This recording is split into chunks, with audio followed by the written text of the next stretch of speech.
नमस्कार दोस्तों। आज जो हम पहले भी आप लोगों के बीच में एक चर्चा किए थे कि संविधान की मूलभूत ढांचा से संबंधित एक वीडियो बने और कुछ छात्रों ने इसका डिमांड भी किए थे, तो हमें लगा कि एक मूलभूत ढांचा पर वीडियो बनना चाहिए। लेकिन एक बात हम आपसे कहना चाहेंगे कि इस मूलभूत ढांचा को समझने के लिए इसके लिए बहुत कुछ दाएं बाएं भी घूमना पड़ता है। सरकार और सुप्रीम कोर्ट के बीच में जो संघर्ष हुई है, उस संघर्ष की तकरार भी है। न्यायपालिका भी अपने अधिकार की लड़ाई लड़ रहा है, संसद भी अपने अधिकार की लड़ाई लड़ रहा है, और इसी लड़ाई के बीच में यह मूलभूत ढांचा को रेखांकित किया गया। मूलभूत ढांचा में हम यह चाहेंगे कि अतिरिक्त बात हम लोग इसके अंदर कुछ भी नहीं होना चाहिए, अन्यथा यह हमारे आपके कॉन्सेप्ट को बिगाड़ सकता है। और इस कॉन्सेप्ट को ध्यान में रखते हुए आप बारीकी से समझिए। एक चीज ऐसा है, भारतीय संविधान का भाग 4, दूसरा भाग, एक बात यहां देखिए, भाग 3, भाग 4 और भाग 20, ये 3 भाग पर चर्चा। भाग 3 जो मौलिक अधिकार से संबंधित है, और मौलिक अधिकार में एक्ट 30 और एक्ट 32। भाग 4 डीपीएसपी के भीतर बहुत सारी प्रोविजन की चर्चा इसमें हुई है, जिसमें एक्ट 39,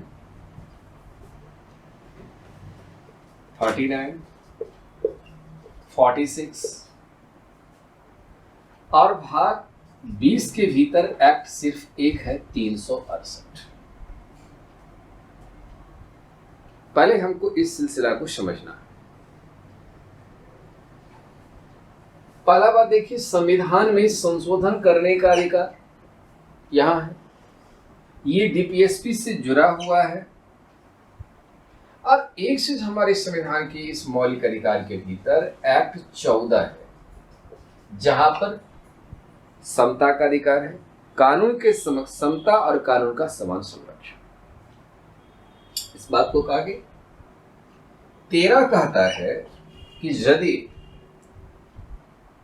रूढ़ि, अंधविश्वास, परंपरा से अगर मौलिक अधिकार का हनन होता है तो ऐसी स्थिति में सुप्रीम कोर्ट को यहां उस कानून को रद्द करके नवीन कानून बनाने का अधिकार है।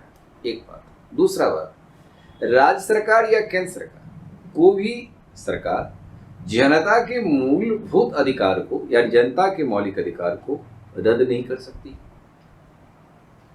और 32 में 5 प्रकार की रीट जारी करने का अधिकार हाईकोर्ट और सुप्रीम कोर्ट को। तो यहां कंप्लीट यह मौलिक अधिकार का संरक्षण दिखा रहा है। ये डीपीएसपी का विषय है, लेकिन इन बातों पर एक तकरार पैदा होने के कारण इस चीज को हम इससे जोड़ लेते हैं, जिसकी चर्चा हमें मिनर्वा मिल केस के मामले में आ जाता है, जिसमें सुप्रीम कोर्ट ने कहा कि मौलिक अधिकार और राज्य की नीति निर्देशक तत्व दोनों एक दूसरे के पूरक हैं। लेकिन यहां देखिए 368 पर सवाल था कि जब सुप्रीम कोर्ट ने भी अपने आप की सक्रियता की भूमिका में आगे बढ़ने का काम किया, तो यह भी सवाल खड़ा कर दिया कि संविधान में संशोधन करने का अधिकार आखिर किसके पास में। इस बात को लेकर के पहला संविधान संशोधन के एगेंस्ट में जो शंकरी प्रसाद ने मामला को लाया, वो केशवानंद भारती बनाम केरल दास दक्षिण। तो क्या संविधान में संसद को संशोधन करने का अधिकार है वह नहीं है, इस पर भी सुप्रीम कोर्ट ने अपने आप को तकरार में रखा। एक तरफ सुप्रीम कोर्ट ने अपनी को जुडिशियल रिव्यू यानी अपनी को न्यायिक पुनराविलोकन का अधिकार को बरकरार रखना चाहती है, तो दूसरी तरफ संसद अपने आप को यह दिखाने का प्रयास कर रही है कि हमें संशोधन करने का अधिकार है। लेकिन तमाम प्रक्रिया के बावजूद भी यास्मीन महोदय ने कहा है कि किसी भी मुल्क की संविधान को संशोधन होना चाहिए, चाहे वह संविधान कठोर ही संविधान क्यों नहीं हो, फिर भी संविधान में संशोधन होनी चाहिए। और यदि संविधान में संशोधन नहीं होती है तो वह बुद्धिहीन, तर्कहीन संविधान बन जाएगा। यह बात सही कहा। और देश के विकास के लिए भी संविधान संशोधन की आवश्यकता होती है। यह अंतर्राष्ट्रीय चिंतकों, विद्वानों ने इस बात को मान लिया। समय बदल रहा है तो संशोधन होना चाहिए। अब इन बातों की तकरार में अब मैं आपको मूल बात से जोड़ रहा। पहला बात देखिए, भारतीय संविधान के एक्ट 13 और 32 जो मैंने आपको यहां बताया, इसको ध्यान में रखिए। दूसरी बात, एक चीज यह दिखाना चाह रहे हैं, यह चीज क्यों हुआ देश के भीतर, यह ऐसा स्थिति क्यों पैदा हो गया जो अभी तक की तकरार का निराकरण नहीं हो पाया। तो अब हम आपको इस चीज के सिलसिला से शुरुआत कर रहे हैं, लेकिन इन बात को ध्यान में रखिएगा। देखिए, वीडियो आज थोड़ा कुछ लंबा हो जाए तो आपसे गुजारिश होगी कि हमारे द्वारा जो परिश्रम किया जा रहा है उसको आप बीच बीच में ब्रेक देकर के जरूर पूरा देखिएगा। यदि आपने इन सारी चीज़ों को समझ लिया तो मैं आपको विश्वास दिलाता हूं कि आप निश्चित रूप से संविधान के किसी भी प्रश्नों का समाधान करने के तरीके को जान लें। इसलिए इस वीडियो पर आप देखेंगे, राजनीतिक मुद्दा से बचिएगा। राजनीतिक मुद्दा इस संविधान के मूलभूत ढांचा से कोई सरोकार नहीं रख रही है, लेकिन राजनीति ने विवाद का मुद्दा को लाया है। ये हमारे सिलेबस के दायरे में नहीं आएगा। अब यहां देखिए, ये सब विवाद का रूपरेखा कैसे आया। तो सबसे पहले अब आप यहां जोड़िए, जब हमारी देश की स्वतंत्रता संघर्ष चल रहा था, ये स्वतंत्रता के अनेक मायने थे। हर व्यक्ति की स्वतंत्रता के अनेक मायने थे और उसकी लड़ाई और संघर्ष जो है वह जारी रहा। पहली बात यह देखिए कि स्वतंत्रता के संघर्ष में महिला भी आंदोलन में भाग लिया, किसान भाई भी हमारे आंदोलन में भाग लिया, जनजातीय आंदोलन भी हुआ था। कुछ व्यक्ति अपनी स्वतंत्रता प्राप्ति करने का सिलसिला में ब्रिटिश सरकार को हटाना चाहते थे और कुछ जमींदार वर्ग ने भी इस आंदोलन में भाग लिया। एक प्रकार से हम कहते हैं कि पूरी भारत ने आंदोलन में भाग लिया, लेकिन सभी का उद्देश्य अलग अलग था। यदि इन बातों को आप समझिएगा तो इतिहास के उस खंड को भी समझा जा सकता है कि गांधी ने असहयोग आंदोलन, सविनय अवज्ञा आंदोलन क्यों चलाया। कारण सबकी उद्देश्य में यह भिन्नता थी और इस भिन्नता को एकता के रूप में लाने के लिए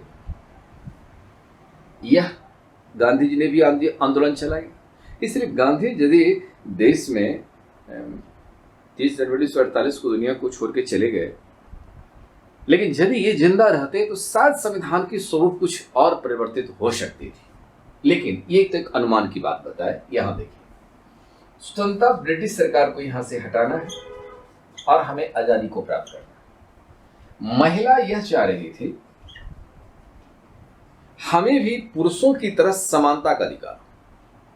हमारी समाज रूढ़िवाद समाज के चंगुल में यह महिला समाज थी, जहां पर महिला को हक अधिकार नहीं दी गई।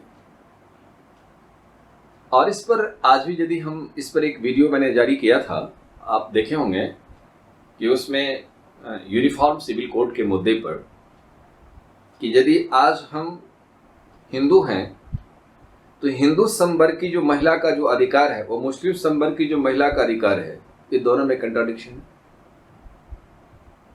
और इसको भी एक ढांचा का रूप लिया जा सकता है कि यदि एक मुस्लिम महिला यदि धर्म परिवर्तन करके हिंदू में आ गई, उसको सारा अधिकार मिल गए, और यदि कोई हिंदू महिला यदि इस्लाम धर्म को स्वीकार कर लेता है तो फिर अपने अधिकार में कमी कर रही है।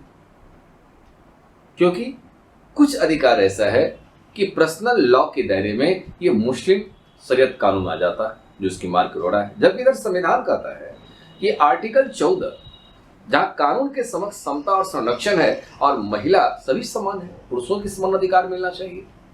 तो ये स्वतंत्रता का अधिकार के लिए महिला अपनी इस प्रकार की आजादी चाहते थे कि पुरुषों की समकक्ष समा सके। किसान चाहते थे कि मुझे जमींदारों से मुक्ति मिले, मुझे आंदोलन ऐसा चाहिए, और किसान आंदोलन इस बात को लेकर चल रहे थे। महाजनी प्रथा थी, शोषण से ग्रसित ये समाज हो चुका था। आपने संदर्भ में मुंशी प्रेमचंद साहब की बहुत सारी नॉवेल्स आप पढ़े होंगे। गोदान जो बहुत मार्मिक रूप में दर्शित किए हैं उन्होंने, और बहुत सारी रचना प्रेमचंद साहब की है जो दिल को झकझोरता है कि हमारी सोसाइटी इसी रूप में था। और ये अपने भी लोग से ब्रिटिश सरकार शोषण कर ही रही थी, लेकिन अपने भी लोग इसको शोषण कर रहे थे। ये किसान आंदोलन था। और जहां जमींदारी व्यवस्था थी, यदि आप इंडिया के मैप में देखिए, क्विट इंडिया मूवमेंट उन स्थान पर खासकर अधिक मात्रा में हुआ जहां जमींदारी संघर्ष ज्यादा चल रही थी। बिहार में भारत छोड़ो आंदोलन सबसे अधिक प्रभावकारी रही, और जनजातीय आंदोलन जो था यह भी अपने महाजनों से मुक्ति का आंदोलन चाहता था। ये इसकी लड़ाई यह थी, चाहे वो मुंडा जनजाति हो, संथाल हो, वीर हो। जमींदार वर्ग यह चाहते थे कि ब्रिटिश सरकार खत्म हो चले जाए, लेकिन हम लोगों के पास स्वतंत्रता का जो अधिकार है वो अधिकार हमारा बने रहे, हमारी जमीन जायदाद बने रहे। ये मूल हमारे आजादी की अलग अलग उद्देश्य थे, और इसी उद्देश्य को जब हमारी पूर्ण स्वतंत्रता मिल जाती है, यह सब अपनी मांग के रूप में प्रस्फुटित होने लगा। स्वाभाविक है न्यायालय में मामले आएंगे। अनुच्छेद 31A में सबसे पहली बात भी देखा जाए कि जमींदारी उन्मूलन की बात हुई, और 31 क और ख को जोड़ा गया, जिसमें था जमींदारी व्यवस्था का उन्मूलन हो गई, और ख के तहत अधिकार दिया गया था कि अब इससे जुड़ा हुआ कोई भी मामला है तो इसे नौवीं अनुसूची का यदि मामला है तो चुनौती देकर के देखा जा सकता है। प्रथम संविधान संशोधन फर्स्ट अमेंडमेंट 1951 के तहत नौवीं अनुसूची का निर्माण किया गया, और नौवीं अनुसूची में जिस विषय वस्तु को संसद जोड़ेगी इसकी व्याख्या न्यायपालिका नहीं कर सकती है। इस सभी अनुसूची से अलग अनुसूची थी। नेहरू जी ने इस नौवीं अनुसूची को बना दिया, कारण उस सरकार के सामने में सबसे बड़ी समस्या यह थी कि यदि कोई जमींदार है, अब यदि वे विकास करना है, किसी की जमीन को अधिग्रहण करना है, तो कैसे करेंगे? कानून चाहिए। कारावास तो देश आजाद हो चुकी है, तो कानून इसी राह को पकड़ा है, जिस राह में बदलती परिवेश में सरकार जो चाहती है, और न्यायपालिका उस समय शुरुआती दौर में सरकार का साथ दिया। इस पर कोई विवाद नहीं रही। पहली बात है, शंकरी प्रसाद का मामला सबसे पहले भारत में आया। उसमें कहा कि अनुच्छेद 13, गौर से समझिएगा, हम इसको हटा दें, नौवीं सूची का मामला, फिर हम आगे इसकी फिर एक चर्चा की बात आएगी। यहां देखिए, नौवीं अनुसूची 9th शेड्यूल के में या प्रथम संविधान संशोधन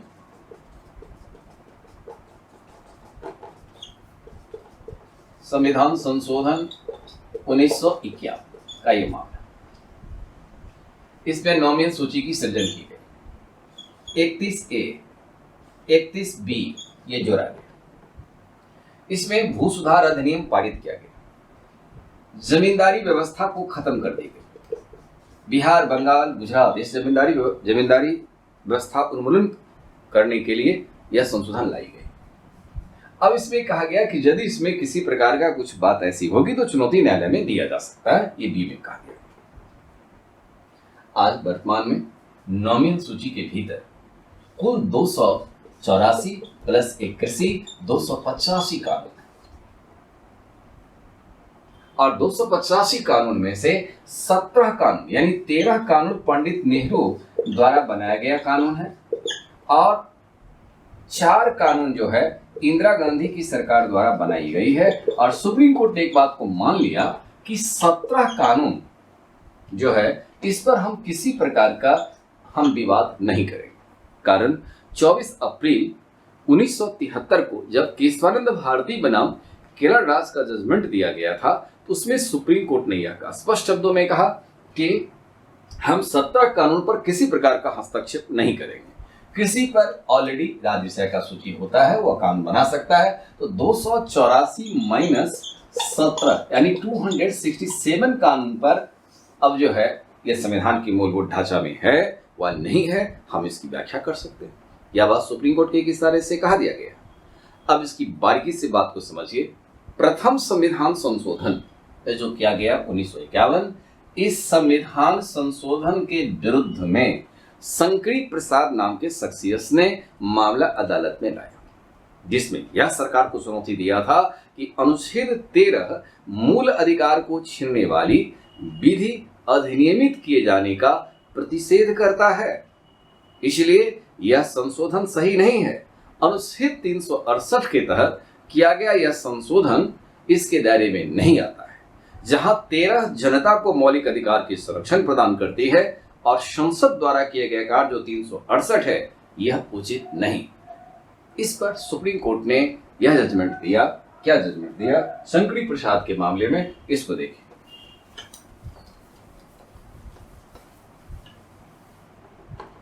शंकरी प्रसाद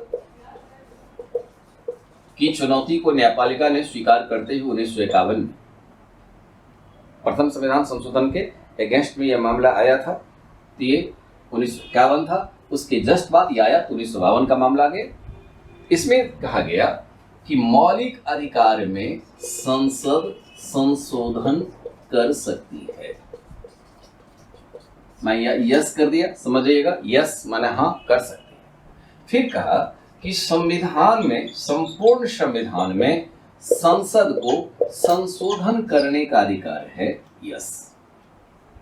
एक प्रकार से सुप्रीम कोर्ट ने संसद के कद से कद मिला करके अपना कार्य का समापन किया। यहां पर कोई भी बात नहीं रहा और प्रथम संविधान संशोधन जो किया गया उसको सुप्रीम कोर्ट ने कहा कि यह सही है। अब कुछ समय के अंतराल में 17वां संविधान संशोधन 1964 को भारतीय संसद ने पारित किया। ध्यान रखिएगा, ये सब पीटी फैक्ट्स में भी निकल जाएगा। शंकरी प्रसाद का मामला प्रथम संविधान संशोधन 1951 के विरुद्ध में था। दूसरा है सज्जन सिंह का मामला, और सज्जन सिंह का मामला जो आता है इससे पहले 17वां संविधान संशोधन, 17वां संविधान संशोधन जो आया है वो 1964 की मामला थी। ध्यान रखिए, 1964। इस 17वां संविधान संशोधन के विरुद्ध में सज्जन सिंह साहब का मामला है। सज्जन सिंह बनाम राजस्थान राज था, शंकरी प्रसाद बनाम भारत संघ।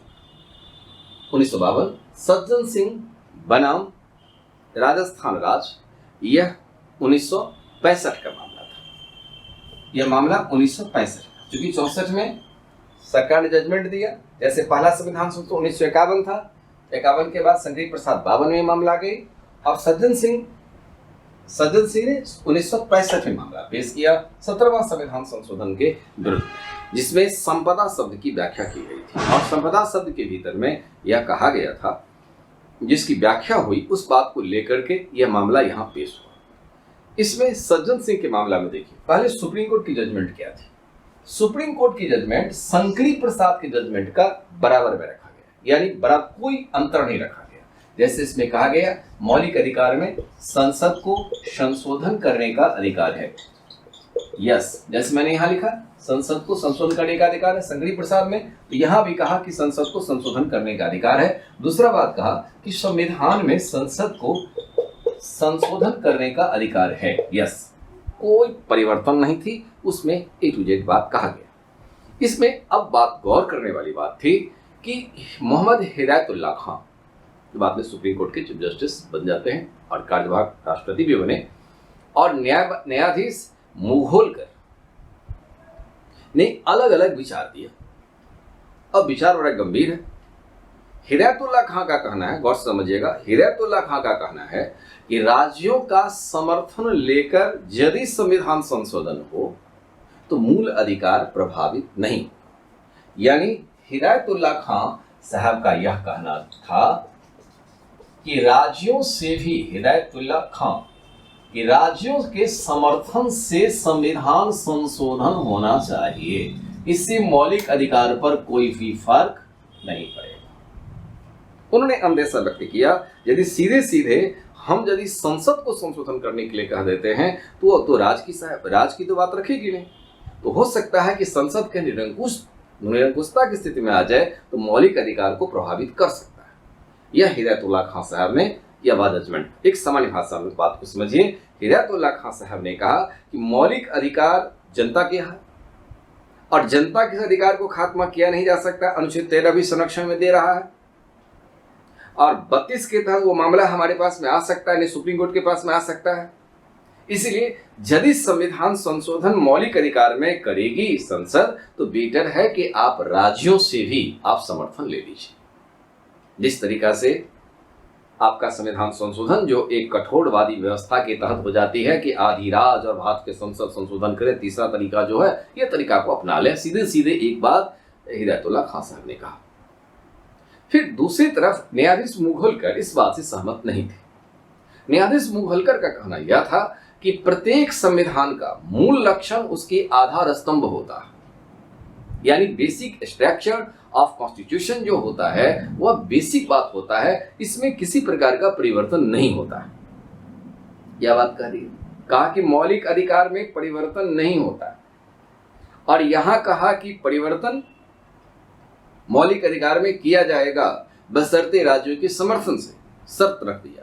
और इधर न्यायमूर्ति मुघलकर साहब का कहना था कि नहीं, संविधान का मूलभूत लक्षण होता है, वर्ल्ड के किसी भी कॉन्स्टिट्यूशन का एक मूलभूत लक्षण होता है जिसको बदला नहीं जा सकता है, इसलिए परिवर्तन नहीं किया जाएगा। यह बात मुघलकर साहब ने कही। दो महत्वपूर्ण मामले पर अब न्यायपालिका गौर करने लगा कि हिदायतुल्लाह खान साहब का स्टेटमेंट और न्यायाधीश मुघलकर साहब का जो स्टेटमेंट था वह कहां तक बीच का संबंध को दर्शाता है। लेकिन दोनों की जजमेंट में जो देखा जाए, विचार में देखा जाए तो न्यायाधीश हिदायतुल्लाह खान साहब कहीं न कहीं समझौता का आधार बना करके, जो सुप्रीम कोर्ट की जजमेंट अक्सर यही होती रही है, तो वो एक इस आधार से निकाल लिया।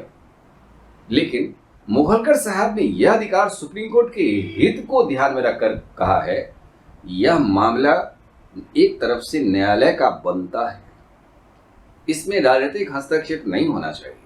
दूसरी बात, एक न्यायिक प्रकरण भी है, जिस ढांचा पर हमारा कोशिश खड़ा है वो ढांचा को खत्म कर दिया जाए तो फिर अस्तित्व खत्म हो जाएगी। दोनों न्यायाधीश की बात सही थी।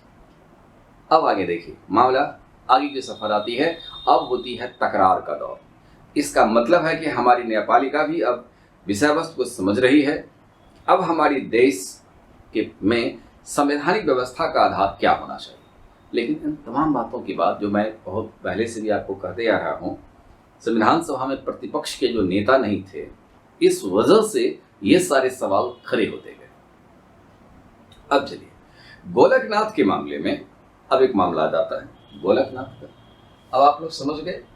हमारे ख्याल से संगड़ी और सज्जन में आप ढंग से ऐसे समझिए, संसद को संविधान में संशोधन करने का अधिकार है, मौलिक अधिकार में संसद को संशोधन करने का अधिकार है। एक सामान्य भाषा में बात करें, 100 से संविधान, 100 से संसद, 100 से संशोधन, 100 से समान, सब कुछ 100 से संकर, 100 से सज्जन, 100 से समान। बस इस बात को ध्यान में रखिए, यहाँ कोई भी बात नहीं रहा। लेकिन यहाँ पर हिदायतुल्लाह खान साहब और मुघलकर साहब का जो स्टेटमेंट था, न्यायमूर्ति मुघलकर साहब, ये दो स्टेटमेंट को आपको पकड़ना पड़ेगा। इसी पर मूलभूत ढांचा की व्याख्या की अगली कड़ी को आगे स्पष्ट करना। अब चलिए, गोलकनाथ का मामला आता है, उसको हटाते हैं।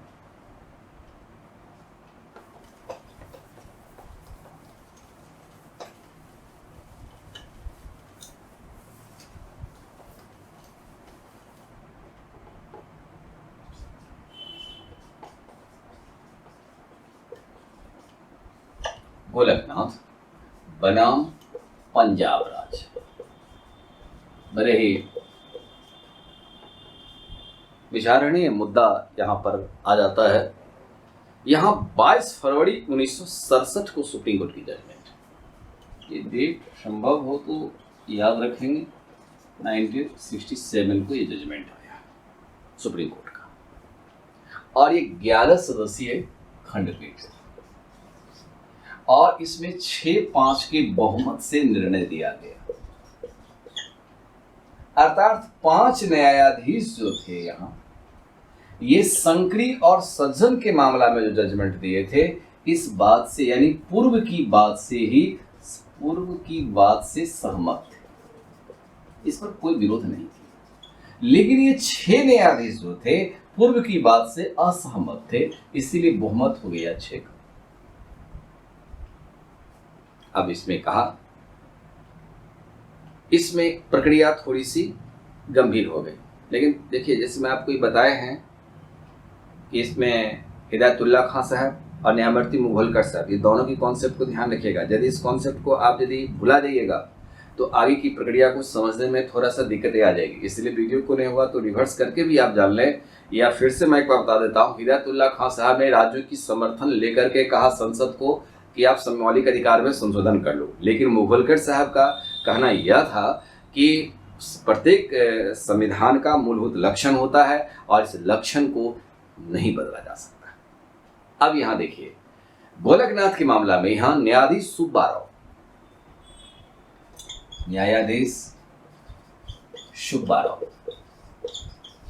बहुत चर्चित न्यायमूर्ति हुए हैं सुप्रीम कोर्ट में। तो न्यायाधीश सुब्बाराव ने कहा एक्ट 368 जो संविधान संशोधन बताता है, 368 ये संशोधन प्रक्रिया बताती है। कहा कि यह संशोधन प्रक्रिया बताती है, और न्यायाधीश सुब्बाराव साहब ने एक सवाल खड़ा कर दिया यहां पर संसद, यह प्रक्रिया है, प्रोसेस है, तो संविधान में संसद को संशोधन करने का अधिकार तो बताया नहीं जा रहा। इसलिए ऑब्जेक्शन है इस बात का कि आपको संसद को संशोधन करने का अधिकार ही नहीं। उसके बाद कहा अनुच्छेद 13(2) के तहत मौलिक अधिकार छीने जा सकते हैं या नहीं, या कम किए जा सकते हैं। संविधान संशोधन मौलिक अधिकार को प्रभावित नहीं कर सकती है, यानी सीधे सीधे अनुच्छेद 13(2) छीने जा सकते हैं या नहीं छीने जा सकते हैं। यह संविधान संशोधन मौलिक अधिकार के तहत प्रभावित नहीं किया जा सकता है, यानी संसद जो संशोधन कर रहा है एक्ट 13 का हवाला देकर के, यह कहाँ है, यह चीज तो वर्णन है ही नहीं। आप नहीं कर सकते हैं संशोधन इसमें किसी विषयों पर, इसलिए आपकी संशोधन नहीं। अब इन बातों को ध्यान को आधार बना करके कहा कि नहीं कर सकते हैं। यहां सरकार को लगा अब मैं अकेला पड़ रहा। इस समय सरकार इंदिरा गांधी की आ चुकी थी और इंदिरा गांधी यहां पर एक यूथ थी, नवीन प्रधानमंत्री बने हो, लाल बहादुर शास्त्री के मंत्रिमंडल में सूचना और प्रसारण मंत्रालय को वो संभाल रही थी, और सूचना और प्रसारण मंत्रालय को संभालने के में उतनी बड़ी उनकी अनुभव की कमी थी। तो बाद में सरकार बन जाती है तो उनके सरकार के सबसे बड़ी वरिष्ठ मोरारजी देसाई भी प्रधानमंत्री बनने के रेस में थे। यहाँ पर के कामराज कांग्रेस के अध्यक्ष हुआ करते थे। तो कांग्रेस अलाकमान जो फैसला करेगी उस हिसाब से पीएम बनने की बात आएगी।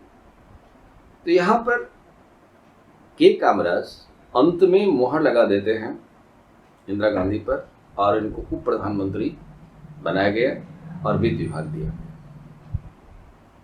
इंदिरा गांधी ने सोचा कि मैं अपना जगह कैसे बनाऊं देश में, यह उनके भीतर वो ध्यान आने लगा। मैं आपको यहां समझा रहा हूं इसलिए कि ये राजनीतिक परिस्थितियां थी। अब हमें इस बात से सरोकार नहीं रखना है, ये देखना है कि ढांचा की हो, लेकिन थोड़ा सा इस बात को यह समझने की बात थी कि अचानक ऐसा कैसे परिवर्तन हो रहा है। तो सबसे पहले कांग्रेस का नेतृत्व कमान इंदिरा गांधी के हाथों में आ गई। अब यहाँ घाटाते हैं हमको।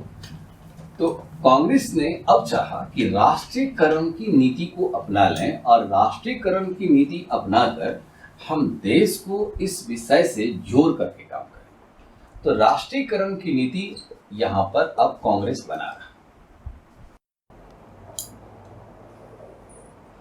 तो ये बता रहे थे कि राष्ट्रीयकरण की इंदिरा गांधी ने बनाया, जिसने बैंकों का राष्ट्रीयकरण किया।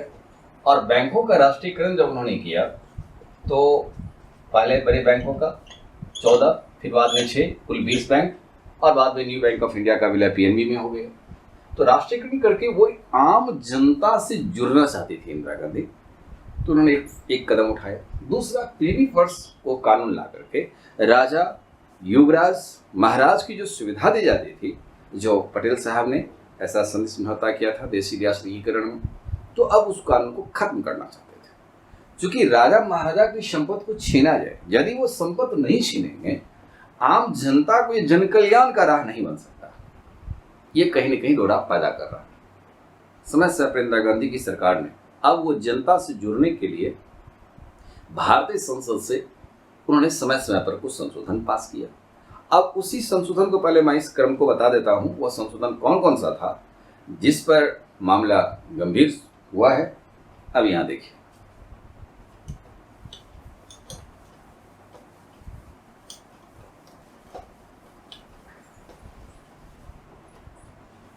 संसद द्वारा किया गया संशोधन।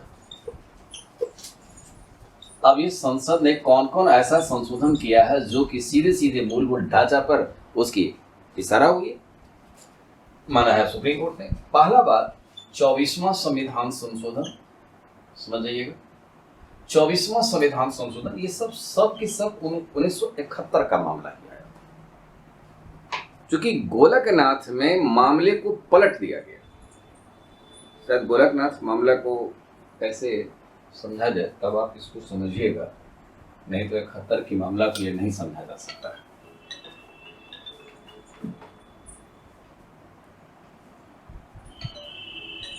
सबसे पहला था गोलकनाथ का मामला जब आया, पंजाब राज्य के मामला था ये, गोलकनाथ बनाम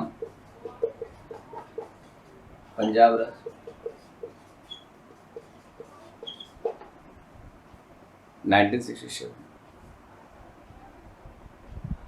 इसमें यह जजमेंट यह आया था कि शंकरी और सज्जन के मामला को पलट दिया था।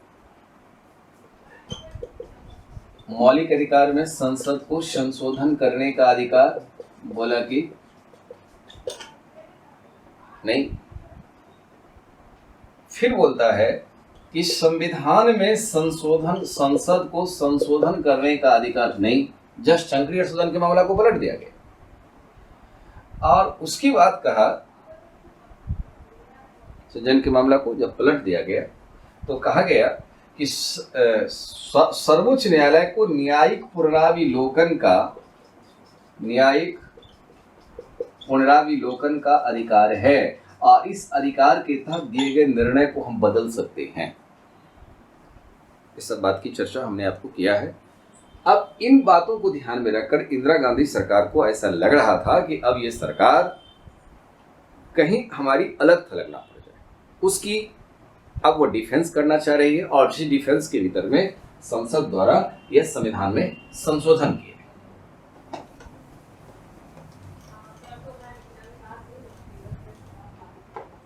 अब संसद द्वारा क्या संशोधन हुआ है, इस संदर्भ में अब हमें इस चीज को थोड़ा सा देखना।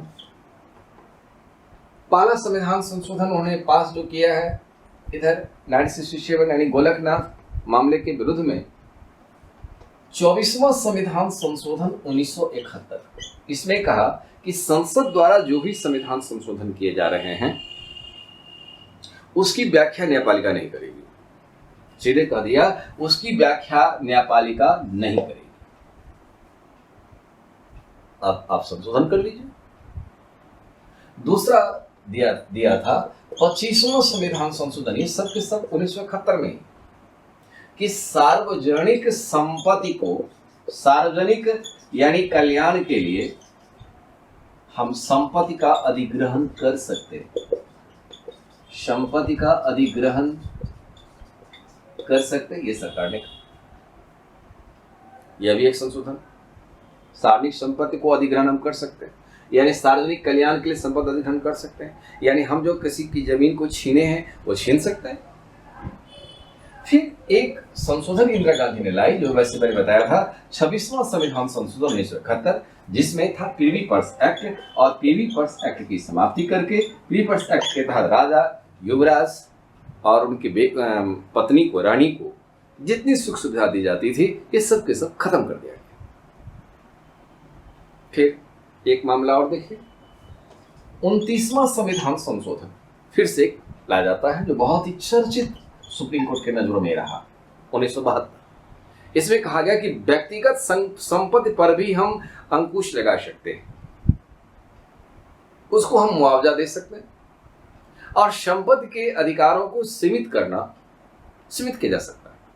हम संपत्ति के अधिकार, इसका उद्देश्य यह था कि संपत्ति के अधिकार को सीमित किया जाए, कम से कम किया जाए, और व्यक्तिगत संपत्ति हम छीन सकते हैं।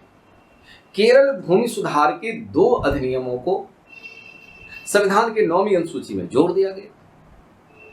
अब इसे अदालत में नहीं लाया जा सकता, क्योंकि 9वीं अनुसूची का स्वरूप है कि जिस विषय वस्तु को 9वीं अनुसूची में जोड़ेंगे उसकी अदालत व्याख्या नहीं करेगी। इसमें व्यक्तिगत संपत्ति पर ये अंकुश लगाने का जो मामला था आपको बताया। उसके बाद फिर एक संविधान संशोधन सामने आता, इसका नाम था 30वां संविधान संशोधन 1972, और 30वां संविधान संशोधन 1972 में कहा गया कि 20,000 रुपये से कम राशि का भी मामला को, संपत्ति को मामला है ऐसा, तो सीधे इस मामला को सुप्रीम कोर्ट में दायर किया जा सकता है। यह बात उन्होंने कह दिया। फिर एक संविधान संशोधन होती है, जो 34वां संविधान संशोधन 1971 है, जिसमें कहा गया कि राज्य विधानमंडल 17 राज्य, इसके बाद देखिए 34वां, छठा में 34वां संविधान संशोधन 1971-72, इसमें सीधा कहा गया 34वां संविधान संशोधन के तहत कि भारत के 17 राज्य विधानमंडल जो भू सुधार अधिनियम के तहत जो नया कानून बनाया था, अधिक से अधिक संपत्ति को छीनने था, बड़े लोगों से, जमींदारों से छीनने की मामला था, इसे हम इस मामला को इसमें प्रस्तुत किया गया, 9वीं सूची में इसको जोड़ दिया गया। इस प्रकार से न्यायपालिका को भी लगा कि संसद अपनी मूलभूत ढांचा में जिस तरीका से संशोधन करने की राह अपना रही है, यह सही नहीं। मामला अदालत में गंभीर मोड़ पर खड़ी थी। अब मैं आपको ले चलता हूं केशवानंद भारती के मामला में। अब आप देखिए, केशवानंद भारती बनाम केरल राज्य का मामला, ये क्यों आया? इन सारी संसद द्वारा किया गया जो सभी संविधान संशोधन हुआ था, इसके कारण आया था। क्योंकि अब व्याख्या करने की आवश्यकता पड़ गई थी। तो यहां देखिए,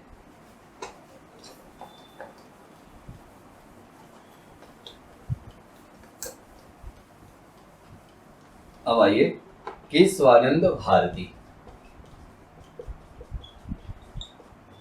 बनाम केरल राज्य 1973, ऐतिहासिक जजमेंट 24 अप्रैल 1973। आपको याद होगा 16 दिसंबर 1971 को बांग्लादेश का निर्माण हुआ था। इंदिरा गांधी की लोकप्रियता में बहुत वृद्धि हो गई, और उनका जो उद्देश्य था, वो उद्देश्य अपनी राह की ओर प्रशस्त हो रहा था। तो यहां पर केशवानंद भारती मामला गया। यह 13 सदस्यीय खंडपीठ था। 13 सदस्यीय खंडपीठ था। एक बात और भी याद रखिएगा, भारतीय संविधान के भीतर सबसे बड़ी खंडपीठ अब तक के सफर में केशवानंद भारती जी का था। और केशवानंद साहब जो हैं, केरल में एडनड मठ का ये स्वामी थे। ये शंकराचार्य कहलाते थे। जैसे हिंदू धर्म में संस्थापक शंकराचार्य जी हुए, तो ये उस पद को होल्ड करता है। ये एक प्रकार का उपाधि एक प्रकार से मिलती चली गई, और उस मठ का ये स्वामी थे। बहुत बड़े मठ थे, बहुत सारी संपत्ति जायदाद इस मठ को था। तो हाँ, केरल में जो आपको पहले जैसे बताया कि वह 17 राज्य था, जिसमें से 2 कानून को लाया। इससे पहले केरल के 2 कानून को भी इसमें शामिल किया गया था, 9वीं सूची में जोड़ा गया था। तो स्वाभाविक है, संपत्ति को छीनना ही था।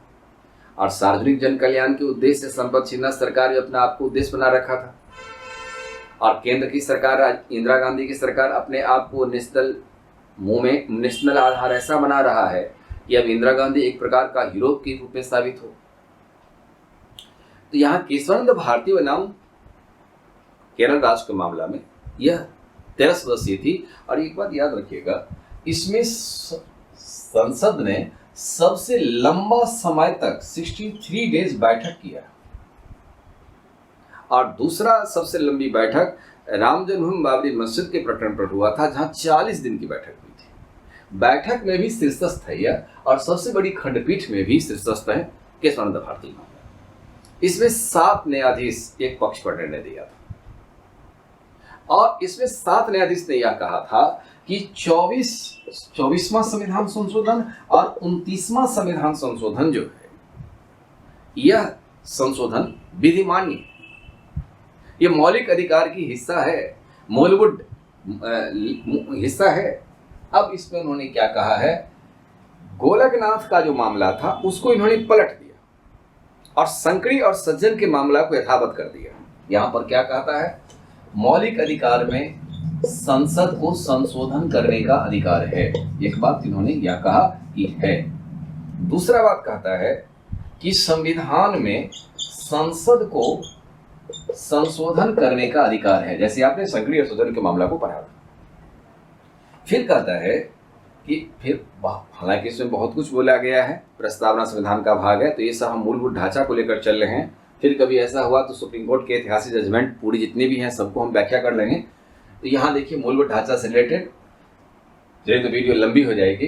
तो संविधान में संसद को संशोधन करने का अधिकार है, लेकिन मूलभूत ढांचा में संसद को संशोधन करने का अधिकार नहीं। एक बात उन्होंने मान लिया। जो सुब्बा राव, उधर पूर्व के न्यायाधीशों की जो बयान थी, वो न्यायाधीश पर मामला को समझते हुए यह जजमेंट आ गया कि नहीं, न्यायपालिका अपना अधिकार रख लेगी, संसद को भी जो अपना अधिकार है वो दे देगी। एक प्रकार से यह इसका निर्णय पर आम बात बन गई। अब कहा कि न्यायपालिका को न्यायिक पुनराविलोकन का अधिकार है, ये बना रहे। न्यायपालिका ने अपने आप को अधिकार बना लिया, न्यायिक पुनराविलोकन का अधिकार रहे हमारा, इसीलिए मूलभूत ढांचा में संशोधन करने का अधिकार आपके पास में नहीं होगा। यह बात सही था और पूर्व के विद्वान, जितने भी अंतर्राष्ट्रीय विद्वान भी हैं, किसी भी देश के संविधान की मूलभूत ढांचा में परिवर्तन करने का अधिकार किसी को नहीं होता है, यह बात उन्होंने भी कहा है। अब है इसी प्रकार से अधिकार बन जाने के बाद 7-6 की बहुमत से दिया। केशवानंद भारती बनाम केरल राज्य की मामला 706 पेज का रिपोर्ट के साथ प्रकाशित हुआ था और 24 अप्रैल 1973 को इस संदर्भ में भारत का एक ऐतिहासिक निर्णय यह माना जाता है। अब आगे आइए, अब मामला आता है मिनर्वा मिल केस का। मिनर्वा मिल केस का जो मामला आता है, इस मिनर्वा मिल केस में एक बहुत बड़ा जजमेंट दिया जाता है जो इस ढांचा से जुड़ा हुआ। Minerva mill case 1980। मिनर्वा मिल बनाम भारत संघ कहते हैं इसको। मिनर्वा मिल केस चला कर दिए बनाम भारत संघ 1980 के मामला में सुप्रीम कोर्ट ने जजमेंट दिया कि मौलिक अधिकार और डीपीएसपी यानी फंडामेंटल राइट एंड डीपीएसपी एक दूसरे का अन्योन्याश्रय संबंध है। यह बात का अन्योन्याश्रय संबंध है और अनुच्छेद 31C यदि अनुच्छेद 14 तथा अनुच्छेद 19 का उल्लंघन करता है तो ऐसे स्थिति में मामला को लाया जा सकता है। न्यायाधीश वावी चंद्रचूड़ साहब थे, उन्होंने कहा था कि संसद की शक्ति को दरअसल ये कम करना जरूर चाहते थे, क्योंकि मूलभूत ढांचा में संसद यदि लगातार संशोधन करती रहेगी तो हमारे संविधान की हराश होगी। इसलिए मुख्य न्यायाधीश वावी चंद्रचूड़ संसद की शक्ति को कम करना चाहते थे और 13 सदस्यीय खंडपीठ का जब ने एक गठन किया, लेकिन इसकी स्वीकृति नहीं मिली, तो 9 सदस्यीय खंडपीठ गठन हुआ। अब 9 सदस्यीय खंडपीठ जो गठन हुआ, इसमें दिया था अनुच्छेद 31B भू संबंधी विधियों की रक्षा करता है, रक्षक हो, लेकिन संसद को संसद को असीमित संशोधन करने का अधिकार नहीं है, लेकिन आंशिक यानी सीमित संशोधन मूलभूत ढांचा, याद रखिएगा, मूलभूत ढांचा में, जो सुप्रीम कोर्ट ने कहा कि मूलभूत ढांचा में संसद को असीमित संशोधन करने का अधिकार नहीं है, लेकिन सीमित संशोधन संसद चाहे तो कर सकती है। यस, थोड़ा संशोधन वो कर सकती है मूलभूत ढांचा। कारण 9 सूची में ही देखिए तो कितना कानून आ गया। अब संसद इस पर गठन कर रही है। अब रिपोर्ट देने में काफी लंबा तकरार होगा, तो न्यायपालिका इस विवाद से थोड़ी सी कुछ बचने का प्रयास किया, लेकिन संसद को यह एहसास दिखाया कि जुडिशियल रिव्यू का पावर सुप्रीम कोर्ट के पास में है, और जब सुप्रीम कोर्ट के पास जुडिशियल रिव्यू करने का अधिकार है तो हम इसकी व्याख्या कर सकते हैं, लेकिन आप मूलभूत ढांचा में संशोधन इसका नहीं करें। करने की आवश्यकता यदि है सर्व कल्याण जन कल्याण की दृष्टि से, तो आंशिक रूप से करें। यह सुप्रीम कोर्ट में यह बात वाबी चंद्रचूड़ साहब का अपना मामला व्यक्तिगत था। अब है कि मूलभूत ढांचा में अनुच्छेद 368(4) ढांचे को छोड़कर किसी भाग में संसद को संशोधन करने का अधिकार है, यह केशवानंद भारती के राज्य में कहा जा चुका है। क्या मूलभूत ढांचा में संशोधन नहीं कर सकते? अब सवाल खराब हो गया। मूलभूत ढांचा के लिए 11 सदस्यीय खंडपीठ गठन किया। अभी बाद में सबरवाल साहब जब सुप्रीम कोर्ट के चीफ जस्टिस हुए तो उन्होंने 3 सदस्यीय खंडपीठ गठन कर दिया, जो अभी भी काम कर रहा है मूलभूत ढांचा पर। कारण अनुच्छेद 368 के तहत संसद को संविधान में संशोधन करने का अधिकार है, लेकिन मूलभूत ढांचा में संसद को संशोधन करने का अधिकार नहीं है। यह बात उन्होंने इस प्रकार से खुलासा के रूप में कह दिया गया। जब यह खुलासा के रूप में कहा गया तो अब यह समझने की आवश्यकता यहां पर रही है कि क्या संसद को संविधान में जो संशोधन करने की बात आ रही है वह कहां तक सही है, वह कहां तक सही है। मूलभूत ढांचा क्या है? आप सवाल खड़ा करिए क्या है। तो सुप्रीम कोर्ट ने जहां ऐतिहासिक जजमेंट जितना भी सुनाए हैं, उसमें से उस निर्णय के साथ साथ कुछ कुछ मूलभूत ढांचा को भी बताते चलता जा रहा है।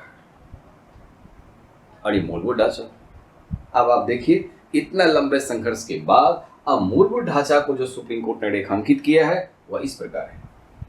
अब पहले मैं आपको ये समझा दूं कि मूलभूत ढांचा के भीतर सुप्रीम कोर्ट ने जो ऐतिहासिक जजमेंट दिया है, मैं आपको थोड़ा फंडामेंटल बात समझा दूं कि वो क्या क्या मामला है, और यदि आवश्यकता ऐसा हुआ तो कुछ कुछ जजमेंट के साथ भी हम आपको बता दें कि कौन कौन, एक तरफ जजमेंट भी आ रहा है और दूसरा तरफ मूलभूत ढांचा को भी व्याख्या सुप्रीम कोर्ट ने किया। तो पहले मैं आपको मूलभूत ढांचा बता दूं कि क्या क्या सुप्रीम कोर्ट ने अभी तक रेखांकित किया है। पहला समझिए, प्रस्तावना के भीतर, प्रियम्बल के भीतर जितने भी उदात्त मूल्य हैं वह सब के सब मूलभूत ढांचा है। जैसे आप संपूर्ण बहुत संपन्न, समाजवादी, पंथ निरपेक्ष, लोकतंत्रात्मक, गणराज है, राष्ट्रीय एकता, अखंडता, यह चीज आ गया, ये चीज को आधार रखा गया।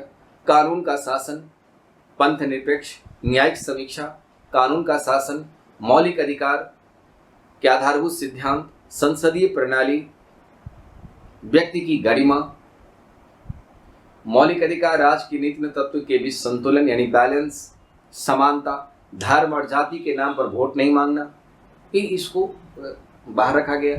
न्यायिक समीक्षा, जुडिशियल रिव्यू, यह करने का अधिकार है। दूसरी बात है शक्ति पृथक्करण, सरकार के अंगों के बीच में कोई भेदभाव नहीं होनी चाहिए। ये भेदभाव खत्म करने की बात, एक दूसरे के इनक्रॉचमेंट भी नहीं होना चाहिए।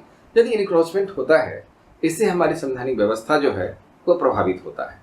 अब इन बातों के बाद थोड़ा सा इस बात को समझिए, जैसे कि मैंने समझा रहा था कि अपने ऐतिहासिक निर्णय में सुप्रीम कोर्ट ने अपने मूलभूत ढांचाओं की व्याख्या भी किया है समय समय पर। जैसे केशवानंद भारती बनाम केरला, बहुत अच्छा जजमेंट ये सुप्रीम कोर्ट का रहा है।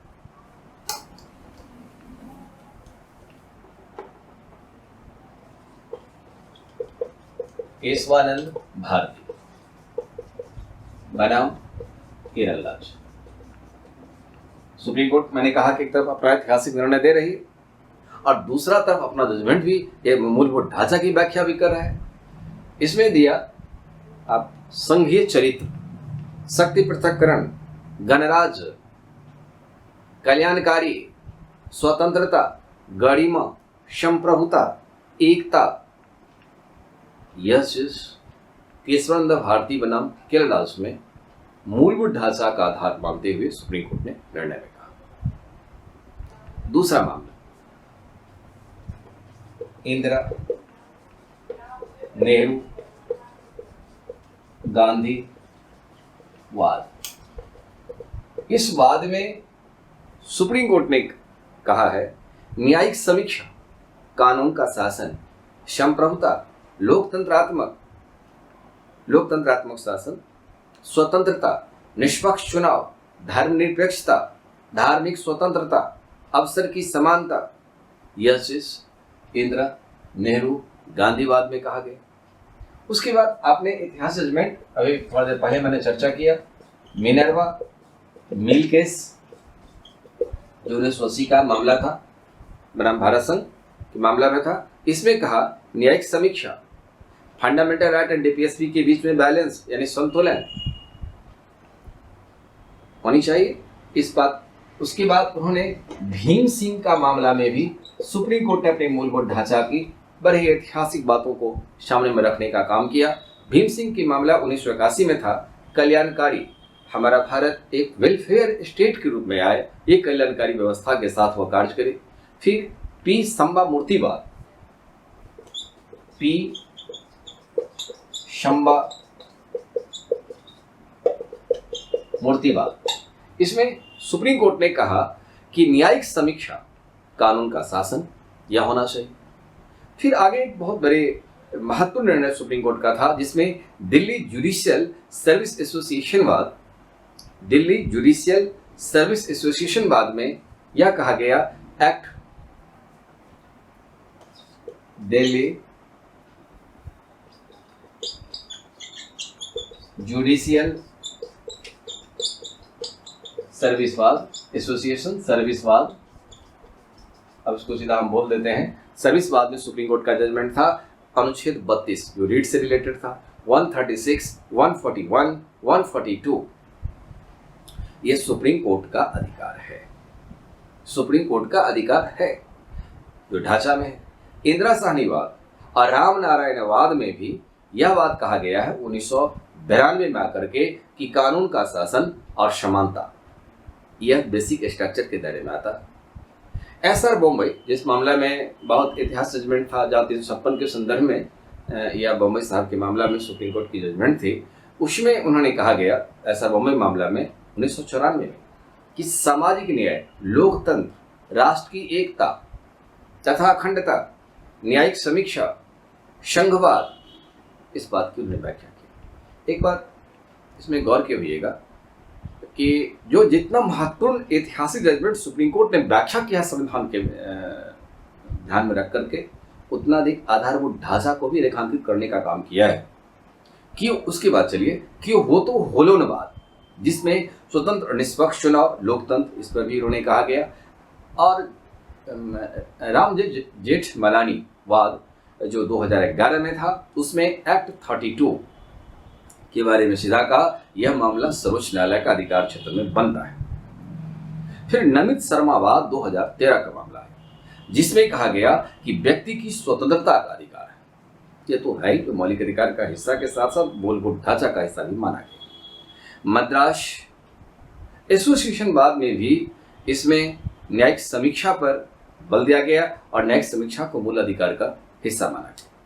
मैंने आपको यह बताया, पहले मैंने बताया मूलभूत ढांचा के हिस्सा में सुप्रीम कोर्ट ने क्या क्या रेखांकित किया, फिर हम आपको इन सारी बातों के द्वारा एक तरफ जजमेंट दिया गया और दूसरी तरफ सुप्रीम कोर्ट ने बातों की समीक्षा किया। ये मूलभूत ढांचा है। अब इस ढांचा में संसद को संशोधन करने का अधिकार नहीं है। केशवानंद भारती बनाम केरल के मामले के तहत यदि ये ढांचा समय संशोधन होता रहेगा तो क्या लगता है कि संविधान अपने मूल स्वरूप में बना रहेगा? इसमें यही बात कही गई थी। इसको आप ढांचा को रेखांकित करते हुए आप इसका वर्णन करेंगे। ये हमारी संविधान की आधारभूत ढांचा से रिलेटेड है। हमने इसे बहुत कॉन्सेस करने का कार्य किया। यदि ये काफ़ी लंबा हो जाता तो हमें लगा कि बच्चे इतना देर वीडियो देख पाएंगे कि नहीं देख पाएंगे, इसलिए हमने इसको कॉन्सेस करके आपके सामने उन्हीं बातों को रखा जो इस प्रश्न के अनुसार उचित होता है। धन्यवाद।